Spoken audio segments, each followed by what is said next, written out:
Students have learned about the significance of Martin Luther King Jr.'s I Have a Dream speech. But today, those at Springfield College were tasked with writing their own version. And earlier today, they presented those works. Students told our ABC 40's Eva Zamiris why this event was more than just another class assignment. I have a dream that one day. I have a dream. Iconic words that students, professors, and school administrators at Springfield College celebrated Saturday afternoon as students used their own words to recreate Martin Luther King Jr.'s historic speech. As part of the class, every student had the opportunity to write their own version of I Have a Dream, which is now on display within the library. Students in the School of Human Services adapted the speech to touch upon social injustices and adversities that have impacted their own lives. They applied the message to issues of child hunger, gender equality, and discrimination. Obviously has tremendous relevance to current events. It's a legacy I think that we need to earn with every generation, and perhaps more so now than ever. But students and faculty say this event now holds even greater importance, given the controversy surrounding the cases of Michael Brown and Eric Garner. What's going on with people as far as the brutality type of issues and things of that nature. Dr. King always spoke of nonviolence, and there's got to be ways that with some of these issues that have taken place, they could have been not as violent, which would have alleviated maybe some of these things that we're experiencing right now. Michael Fletcher works in a K-8 school in New Haven, where he tries to instill messages of peace to all of his students, which administrators say is a crucial component of Springfield College's mission. And that's why we're trying to train and educate human service professionals to go out into their respective communities and continue the good work to create a better environment for everyone. They hope this next class of students will utilize their education to enact change in order to create social and economic justice. In Springfield, I'm Eva Zamiris, ABC 40. Denise Hurst, who is part of the Springfield School Committee, attended today's event and presented certificates of completion of excellence. Technical difficulty. Hello, I'm Hassan Rashid, and I welcome you to another episode of your Human Service News and Information. It's always excellent being here with you, and it's such a great achievement, like I always say, to come into your lives like we do here weekly at CCTV, daily, weekly, monthly, okay, yearly. So I greet you with the ancient greeting, cordial of peace, goodwill, and justice, and that is peace. Peace be unto you, okay? That opening video was a short stream, or a short what do they call it, snippet of Springfield College and their celebration of the I Have a Dream Martin Luther King speech, okay? So you can tell it's getting close to that time, January, which is the official month for, or rather, with the official day of Martin Luther King is in January. So we're pretty close to that, so stay tuned for more of that. And by the way, Springfield College is my alma mater. I graduated in Human Services there at Springfield College. So we're going to try to get back to that video. So, but until then, I welcome you to another edition, once again, of your Human Service News and Information. Right now, I'd like to just announce a few things about Springfield College as the year winds down. You know, there's about CCTV, there's only about maybe a couple weeks left in the year, the whole year. So we're going to try to run down some end of the year events, okay? But first, I'd like to tell you about what's happening here at CCTV. It's class is available on Thursday, December 18th. That's entitled War Propaganda, okay? And the class is $15 for members and $20 for the general public. Okay, this class looks at many different types of war propaganda from World War I to present day, such as posters, films, radio, newspapers, advertising, information on the internet. Through looking and listening to various media, we will discuss the clear and hidden messages and the differences between argument, persuasion, and propaganda. Sounds like a very interesting class. So if you're interested, I advise you to call and inquire about registration. That number is 617-661-6900. That's again at 617-661-6900. And for other end of the year classes that's starting up this week or maybe next week, you can come in at 438 Massachusetts Avenue and pick up Open Studio, which is the CCTV's newsletter, and they should have, well, within the pages of this newsletter, you should find all the information that you need on classes before the end of the year. And unfortunately, we don't have the new edition, which is the January edition that's coming out, but as soon as that is available, we'll have it right here for you. So don't forget, now you can come on in and get a rundown on what's happening here for the rest of the year, the end of the year, which is right around the corner, about 2 weeks and up. Guess what? There's good news. The Cambridge Winter Farmers Market is just about ready to start up again. So that's Saturday, January through April 2015, 10 a.m. to 2 p.m. So that's just right around the corner too. That's the Cambridge Winter Farmers Market. And we have Dr. John Lackey-Musi. That's the CCTV's motivational speaker program. So this time, Dr. John Lackey-Musi would like to invite you to watch him and watch his program live. That's Monday at 7:30, Tuesday at 12 to 2 p.m. All is well with Dr. John Lackey-Musi. I think that's the title of it, his program. But Dr. John, a motivational speaker, life coach, he has also Church by Phone. That's 712-775-7031, meeting ID 416-509-807. So join Dr. John Lackey-Musi via telephone on our weekly conference call. It's Monday, Saturday at 10 p.m. to 11:15 Eastern Standard Time. Fridays overnight, 11:30 p.m. to 5 a.m. Eastern Standard Time. Special Lagunda services from 9 p.m. to 10 p.m. every Friday. So if you like additional information and some specific contact information, you can call Dr. John at 206-777-5885 or email cfmforallnations@gmail.com, or you can visit CFM for All Nations at 1953 Mass Avenue, number 91, Cambridge, Massachusetts, 021. So that's the CCTV's own Dr. John Lackey-Musi. Okay, guess what? I found out that there is going to be a Kwanzaa celebration this year again at the Cambridge Citywide Senior Center. And this time it's on December 16th. That's the same day that the Jewish holidays Hanukkah starts too. So that's Tuesday, December 16th, 1 to 3 p.m. Cambridge Citywide Senior Center, in collaboration with the Art of Black Dance and Music, celebrates Kwanzaa, a celebration of family, community, and culture. This program is free and open to the public. So as soon as I get the word on other events that relate to the Kwanzaa holiday, which starts December 26th, I will pass it on to you. So once again, pre-Kwanzaa celebration, Tuesday, December 16th, 1 to 3 p.m., Cambridge Citywide Senior Center, in collaboration with the Art of Black Dance and Music, celebrates Kwanzaa, a celebration of family, community, and culture. This program is free and open to the public, okay?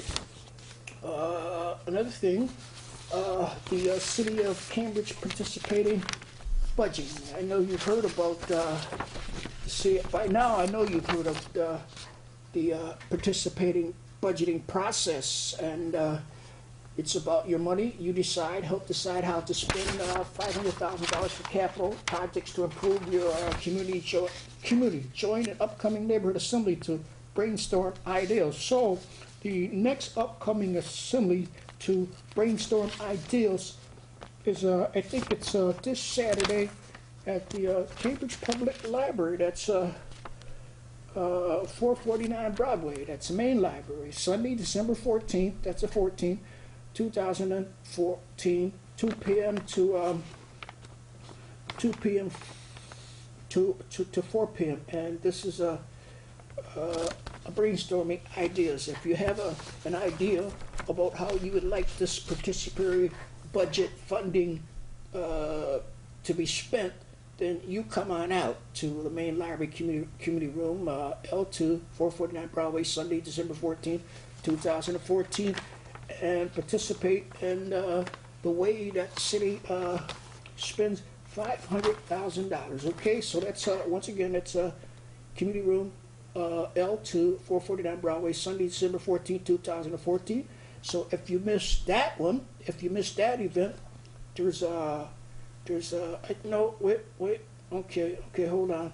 That was the last in a series of assemblies, so that's the very last one. You've missed about several already, but this one, excuse me, there's one tonight. Okay, so you still have time to make that one. That's at the Gately Youth Center, snack room, second floor, 7R Orange Avenue, Wednesday. That's today. December 10th, 2014, 6 to 8 p.m. tonight. So that's, once again, it's Gately Youth Center. So you come on out and try to participate in the Cambridge participatory budgeting process. I was trying to give you a timeline for, find a timeline here for the participatory budget process. So at any different point in the timeline, you can join in as a volunteer and help put these ideas together for funding. Okay, so right now in December, it's a period. This period of the timeline, stretch of the timeline, is a period for collecting ideas. Residents brainstorm and submit ideas online during community events. The steering committee recruits volunteer budget delegates. So that's budget delegates. Those are the ones who will actually participate in building project proposals, okay, to be submitted to the city councilman after the ideas are collected. So right now, if you have an idea, you can then turn it in. You turn it in at, okay, let me give you okay, you can turn the ideas at www.cambridgemi.gov/yourbudget on the internet, or you can come in person tonight, Gately Youth Center, and bring an idea. That's snack room, second floor, 7 Orange Avenue, Wednesday. That's tonight, 2014. And on Sunday, they'll be at the main library, community room, 449 Broadway, Sunday, December 14th, from 2 to 8 p.m. Okay, in January, the proposals are developed. Budget delegates meet in committee to transform the committee's initial ideas into full project proposals with support from city staff. March, that's the project expo and voting. Budget delegates present the final project proposal in the project expo. Residents vote online or in person on which project to fund. And in April 2015, evaluation of project implementation. The steering committee and other participants evaluate the pilot participatory budget process, then oversee implementation of the project, which will begin in July. So if you'd like to find out how you can participate, once again, you can call 617-349-4272. So it's all about you helping the city spend $500,000 for capital projects to improve your community. Join an upcoming neighborhood assembly association. So I'm sure you'll be hearing more about that right here at CCTV. So as the year winds down, or okay, now this is something after the year winds down. There's a workshop scheduled, business development workshops scheduled in early January, early January after the year turns, and you're looking for something to become involved in. The workshops, that's the business development workshops sponsored or presented by the City of Cambridge. There's the Cambridge Business Assistance Information Session. That's Monday, July 12th. Okay, then there's the Search Engine Optimization Workshop. That's Tuesday, January 13th. February, there's a Pricing Strategy Workshop. That's February 9th. February 24th, steps to starting your own business. The City of Cambridge Main Library, Public Library Room. Okay, and but you'll be hearing more about these. But if you're interested in some type of business development workshop, the city has these programs scheduled for you. So if you'd like additional information on business development workshop, you can call Ron Abrams at the 617-349-4637.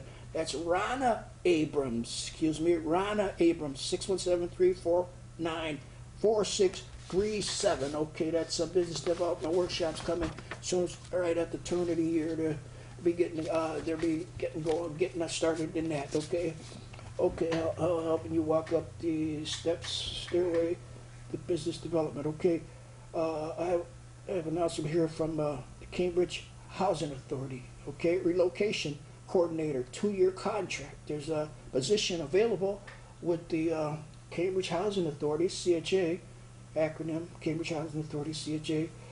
It's for the position of relocation coordinator, 2 years contract. The Cambridge Housing Authority seeks applicants for a 2-year contract position of relocation contract coordinator to plan and execute a series of short and long-term moves involving relocating public housing residents from several developments to other developments while their housing units are renovated. The relocation coordinator position will be responsible for meeting with each family, outline options for potential relocation, maintain a database of relocation options and residents' choices, and managing all aspects of the physical move in accordance with the approved relocation plans and in compliance with the Uniform Relocation Act. So the pay grade is 11 salary. That's $30.98 an hour. Deadline for applications is December 19, 2014. So please send a cover letter and resume to Cambridge Housing Authority, 362 Green Street, Cambridge, Massachusetts, 02139. Attention, Human Resource Development. Okay, so that's relocation coordinator, $30.98 an hour. Deadline December 19th. So you send your resume, cover letter to Cambridge Housing Authority, 362 Green Street, Cambridge, Massachusetts. Okay, so if you want to check this out electronically, you can go to jobs@cambridge-housing.org. Once again, that's jobs@cambridge-housing.org if you want to check it out electronically. So that's a relocation coordinator. December 19th is a deadline for that. Let's see if I have any additional contact information. I can steer you in that direction. Okay? Send you a telephone call. We don't get additional contact information on that. Okay, but they're located at 362 Green Street, so you can walk right into their office and inquire about the relocation coordinator position. Okay? I'd like to move on to this article about, this little note about Massachusetts homeless population, fastest growing in the nation. You know that it's been announced that the Massachusetts has the fastest growing homeless population in the nation. The Boston Globe reports that the rate of new housing production in Massachusetts is among the lowest in the country, with luxury units expected to make up the vast majority of new apartments built in Boston in the next 3 years. 1 in 4 renters in the state spends at least half their household income on rents higher than 1/3 recommended. According to the U.S. Department of Housing and Urban Development, housing subsidies have been slashed and the homeless population is increasing faster than any other state, up 40% in 7 years when a local nonprofit announced a lottery for a new batch of one of subsidy vouchers this month. It got 10,000 applicants for just 73 slots. Okay. Last Thursday, the U.S. Department of Housing and Urban Development released a report declaring that although the homeless population nationally has declined since 2007, the homeless population in Massachusetts has grown and moreover experienced the third highest increase in the 50 states in the past year. Okay, we're gonna get into move right along. We're gonna go into the quantitative data, but okay, because the time is short, we don't have that much time to do those kind of things here. Okay, Massachusetts launches Pay for Success initiative to reduce chronic individual homelessness. Okay, Framingham, December 8th, Governor Deval Patrick announced the launch of the Massachusetts Pay for Success initiative that will leverage philanthropic and private capital investment to reduce chronic individual homelessness, creating a new model of suitable state support for chronic homeless individuals. The initiative will provide 500 units of stable supportive housing for up to 800 chronically homeless individuals with over 6 years improving the well-being of individuals while saving taxpayers dollars by reducing the utilization of costs, emergency like shelter and Medicaid payments. Okay, so the governor's going out putting emphasis on helping the homeless. Okay, that's great. Okay, let me move on to Attleboro. Okay, Attleboro. Okay, social service agency cites need for emergency shelter for homeless in Attleboro area, often complicated by mental health issues and substance abuse, is placing an ever greater strain on limited resources in the Attleboro area, according to leaders of local human services organizations. Meeting with Representative Heroics early this week, members of the Attleboro Area Self-Sufficiency Coalition cited a need for additional shelter bed, better coordination of state-funded services, and greater support for the mentally ill. Okay, so that's just about it for the whole state, statewide. There's a statewide need for additional units, homeless space housing units to accommodate the homeless folks. Okay, well, let me finish this up with some things that's happening right here in the upcoming few weeks that we have left in this month. Okay, the Cambridge Housing Authority scheduled public hearing on the MTW draft fiscal year 2016 annual plan, RAS Phase 2 applications to HUD, and Part 2 of the administration plan for RAD development, Appendix 4 regarding the phase-in of any rent increases due to the conversion of public housing under RAD. 6 p.m. CHA Central Office, 4th floor, boardroom on the 16th, the meeting of the Cambridge Housing Authority's Board of Commissioners, 12 noon. CHA Central Office, 4th floor, December 17th.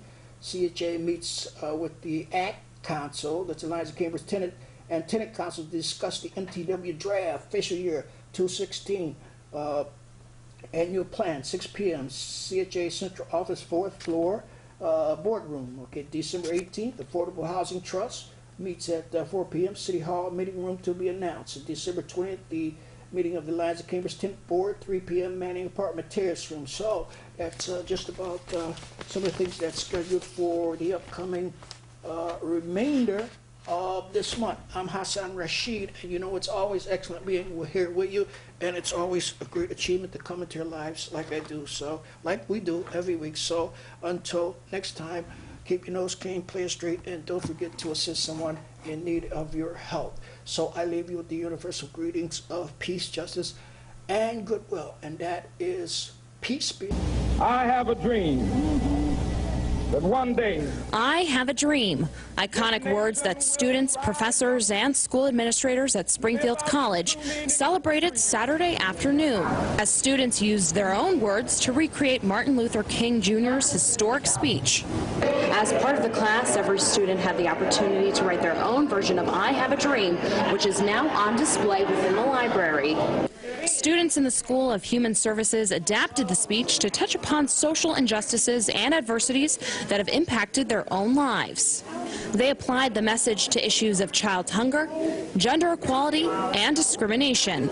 Obviously has tremendous relevance to current events. It's a legacy I think that we need to earn with every generation, and perhaps more so now than ever.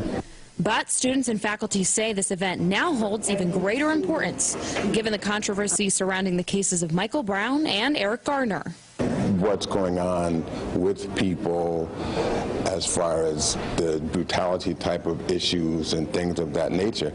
Dr. King always spoke of nonviolence, and there's got to be ways that with some of these issues that have taken place, they could have been not as violent, which would have alleviated maybe some of these things that we're experiencing right now.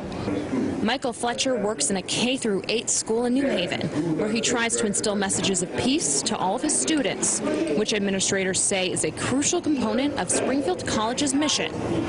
And that's why we're trying to train and educate human service professionals to go out into their respective communities and continue the good work to create a better environment for everyone.